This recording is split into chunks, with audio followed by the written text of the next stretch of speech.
வணக்கம் மக்களே. நாளைக்கு குரு பயிற்சி. ஆனால் இந்த குரு பயிற்சி உலக அரசியலில் என்ன பண்ணணும்னு பார்க்கலாம். உலக அரசியலில் இப்போ ரொம்பவே உற்று நோக்கப்படுகிற ஒரு முக்கியமான அதிரடி சந்திப்பு நம்ம டெல்லியில் நடந்துட்டுருக்கு. ட்ரம்ப் அரசாங்கத்தோட மிக முக்கியமான தூணான அமெரிக்க வெளியுறவு அமைச்சர் மார்க்கோ ரூபியோ 4 நாள் பயணமாக இந்தியாவுக்கு வந்திருக்கார். அமெரிக்க அமைச்சர் வந்தால் அதுக்கு ஏன் இவ்வளவு ஹைப்பு அப்படின்னு நீங்கள் நினைக்கலாம் மக்களே. விஷயம் அங்கத்தான் இருக்குது.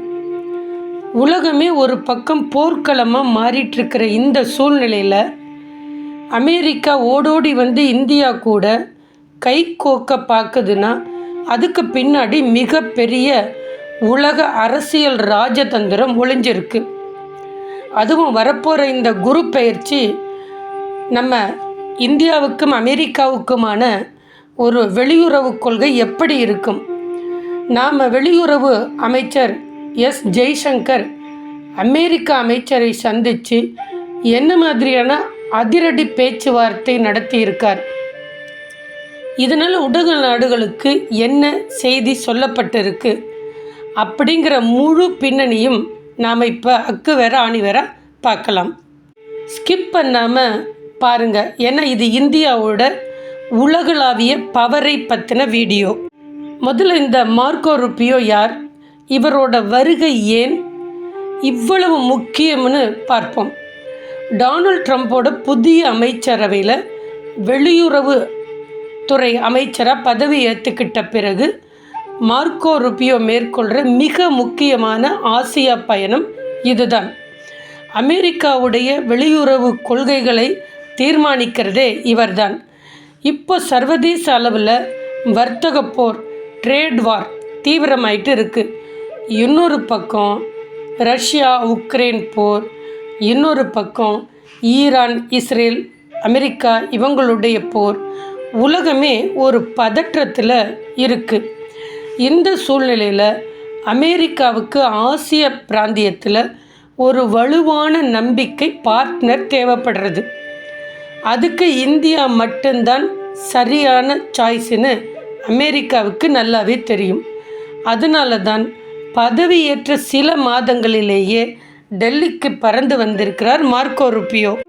அமெரிக்காவே தேடி வந்தாலும் நம்ம வெளியுறவுத்துறை அமைச்சர் எஸ் ஜெய்சங்கர் சும்மாவா சாதாரணமாக பேசுவாரா? அவரோட கெத்தான பதில்களும் உலக பிரசித்தி பெற்றது. டெல்லியில் நடந்த இந்த சந்திப்பில் ஜெய்சங்கர் அவர்கள் இந்தியாவின் தேவைப்பாட்டையும் நிலைப்பாட்டையும் ரொம்பவே ஆணித்தரமாக முன் வச்சிருக்கார். முக்கியமாக குவாட் நாடுகளின் கூட்டமைப்பு பின்னணியில் இந்த ஆலோசனைகள் நடந்திருக்கு. அதாவது இந்தோ பசிபிக் பெருங்கடல் பகுதியில் சீனா காட்டிட்டு வர ஆதிக்கத்தை எப்படி ஒடுக்கணும், இந்திய பெருங்கடல் பகுதியில் பாதுகாப்பை எப்படி பலப்படுத்தணும் அப்படிங்கிற இந்த மாதிரியான மீட்டிங் பிரைமரி ஜெண்டா. அமெரிக்காவுக்கு சீனாவுக்கு எதிராக ஒரு பெரிய அரண் தேவைப்படுது. இந்தியாவுக்கு தன்னோட எல்லை பாதுகாப்பு முக்கியம். இரண்டு பேரோட குறிக்கோளும் ஒன்றா இருக்கிறதுனால பேச்சுவார்த்தை ரொம்பவே சூடாக அதே சமயம் அதிரடியாக அமைஞ்சிருக்கு. வெறும் பேச்சுவார்த்தை மட்டும் இல்லை மக்களே, சில முக்கியமான ஒப்பந்தங்களும் இதில் விவாதிக்கப்பட்டிருக்கு. பாதுகாப்பு துறையில் இந்தியாவுக்கும் அமெரிக்காவுக்கும் இடையான புதுமையான தொழில்நுட்ப மாற்றங்கள் மற்றும் அதிநவீன தயாரிப்புகள் பற்றி, ஆயுதங்கள் தயாரிப்புகள் பற்றி பேசியிருக்காங்க. அடுத்ததாக வர்த்தகம் தொடர்பாக ட்ரேடு, ட்ரம்ப் அரசாங்கம் வர்ற நாடுகள் மேலே விதிச்சிருக்கிற வரிகளை பற்றியும் அந்த வரிகளை பற்றி விவாதிக்க போகிறதாக ஒரு பக்கம் எச்சரிச்சிட்டு இருக்கிற நிலையில் இந்தியாவுக்கான வர்த்தக சலுகைகள் எப்படி தக்க வச்சுக்கிறது, இந்திய தகவல் தொழில்நுட்பத்துறை மற்றும் ஏற்றுமதியை எப்படி பாதுகாக்கிறதுன்னு ஜெய்சங்கர் அவர்கள் தரப்பிலிருந்து மிக நுணுக்கமான காய்கள் நகர்த்தப்பட்டிருக்கு. சுருக்கமாக சொல்லணும்னா அமெரிக்காவுக்கும் லாபம் இருக்கணும், ஆனால் அதே சமயம் இந்தியாவுக்கான அதிக லாபம் இருக்கணுங்கிற பாணியில் ஜெய்சங்கர் அவர்கள் இந்த டீலை கையாண்டிருக்கார்.